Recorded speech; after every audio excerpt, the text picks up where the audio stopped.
Saudações aos inscritos, hoje são 28 de fevereiro. Meus amigos, pior do que tá não fica. Vejam aí na capa do vídeo, patriotas, o que falta para você entender. Então eu coloquei aí os militares prestando continência, algumas figuras que vocês já podem identificar assim de plano, e as Forças Armadas beijando o pé do descondenado, né, pessoal?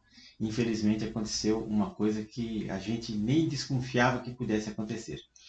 Então, meus amigos, para começar, o presidente descondenado aí impôs por decreto o sigilo nas imagens dos fatos ocorridos dia 8 de janeiro, porque ele não quer que a CPI dos atos antidemocráticos seja instalada, mas ela vai ser instalada.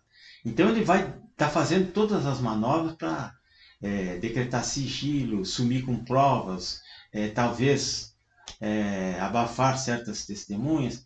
É claro que a verdade vai aparecer, vai acabar aparecendo e vai respingar em todo mundo, em todos os culpados, em todos os responsáveis, os omissos, pelos atos de vandalismo daqueles infiltrados, aqueles sindicalistas, aquelas pessoas que a gente já tem vários vídeos aí mostrando quem são os líderes, quem é que insuflava, quem é que incentivava a população, além daqueles que já estavam lá dentro.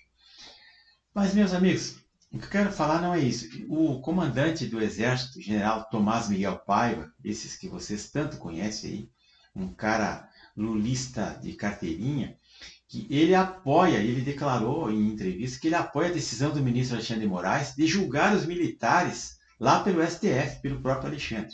Quer dizer, eu nunca vi uma coisa dessas. O cara demonstra um terrível desconhecimento, desamor à pátria e à própria instituição que ele representa.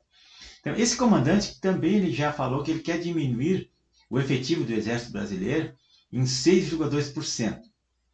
Então, esse general indicado pelo Molusco aí, ele, para comandar o Exército, né, ele quer diminuir em 22.680 soldados o efetivo do nosso Exército. Para acabar mesmo. O Fernando Henrique já tinha feito coisa semelhante quando ele assumiu, que é outro comunista, lá na década de 90. Ele não comprou viaturas, não comprou armamento, achatou o salário dos caras e não tinha nem dinheiro para comprar alimentação para a tropa. Ele restringiu até isso, fez uma contenção e para arrebentar com o exército mesmo. Mas todo mundo aplaudiu, é o Fernando Henrique, está certo, tudo bem. Então, meus amigos, a situação é triste.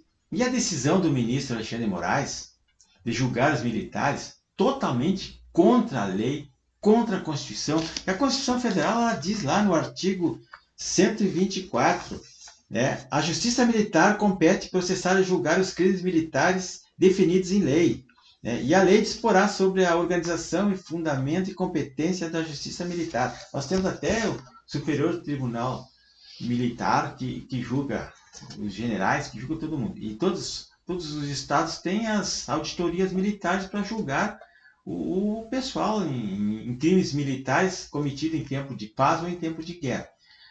Bom, depois eu vou definir melhor isso aqui. Então, o que disse o despacho do ministro? Ele diz assim, ó, fixo a competência do STF para processar e julgar os crimes ocorridos no dia 8 de janeiro de 2023, independentemente de os investigados serem civis ou militares, e defiro a representação da Polícia Federal e autorizo a instauração do procedimento investigatório para apuração de autoria e materialidade de eventuais crimes cometidos pelos integrantes das Forças Armadas e Polícias Militares, relacionados aos atentados contra a democracia que culminaram com os atos criminosos e terroristas do dia 8 de janeiro de 23, escreveu o ministro. Na verdade, o ministro diz ali no texto que aqueles crimes estão previstos no Código Penal comum, né? E a lei não faz distinção entre militares ou civis. Pelo amor de Deus, isso aí não é desconhecimento, isso aí já é maldade. Porque se nós temos um Código Penal militar para julgar os crimes militares e que prevê praticamente os mesmos crimes de um e de outro, tem que diferenciar a função da pessoa, né? A categoria especial da pessoa que é o servidor público militar.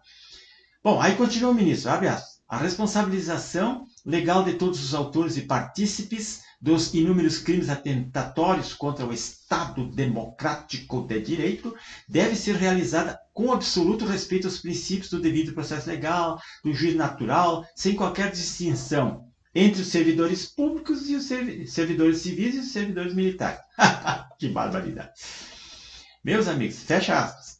Então, eu digo assim, ó, só para arrematar, o homem, se ele faz de si mesmo um verme, ele não pode reclamar de ter sido pisoteado. Isso é um adágio, não sei quem é que disse isso, mas eu concordo plenamente.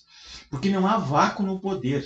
Se você perder um espaço, você está fora. Então, eu acho que é função dos comandantes militares manter o seu espaço, manter a mínima autonomia que eles têm, preservar a sua justiça militar, respeitar os seus regulamentos internos e o seu estatuto dos servidores públicos militares.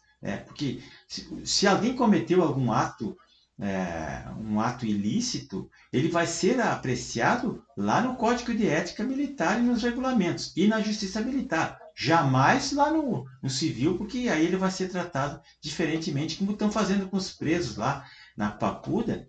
Os presos que são considerados presos políticos, eles estão sendo maltratados, ameaçados o tempo todo, espancados. Teve uma moça lá que está toda quebrada, mas ela disse que caiu da escada e quebrou os dentes, quebrou os braços, quebrou o pé, mas aí foi uma queda da escada, não foi nada, né? Porque os presos que estão lá, a maioria do PCC, odeiam, eles são lulistas, eles odeiam esse pessoal chamado de golpista, de bolsonarista, de tudo o que é ruim que vocês possam imaginar.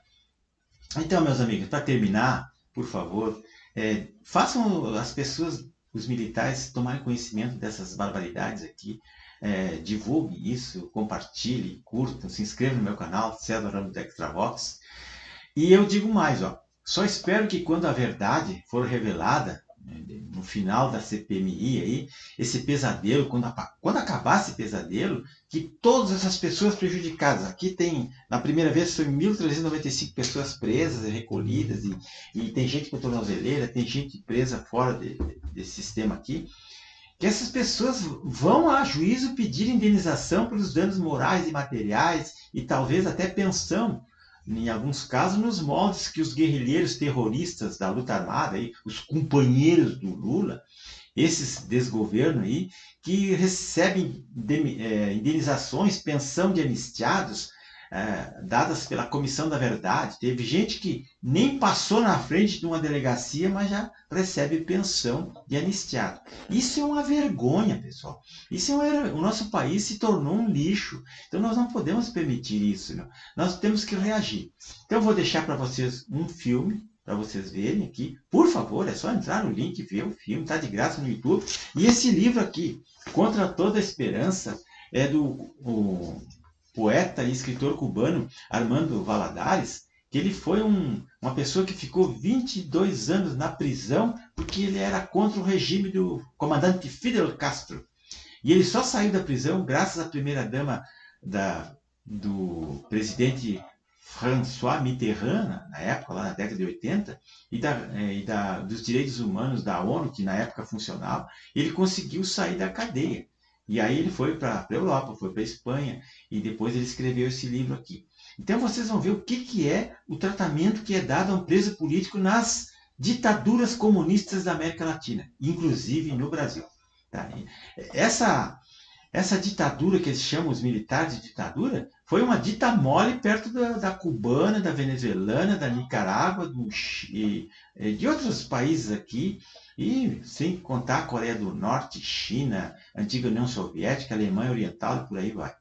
Então, meus amigos, se inscrevam no meu canal, vejam esse livro, está de graça em PDF, no Google, aí vocês encontram. Até amanhã, que Deus nos ajude.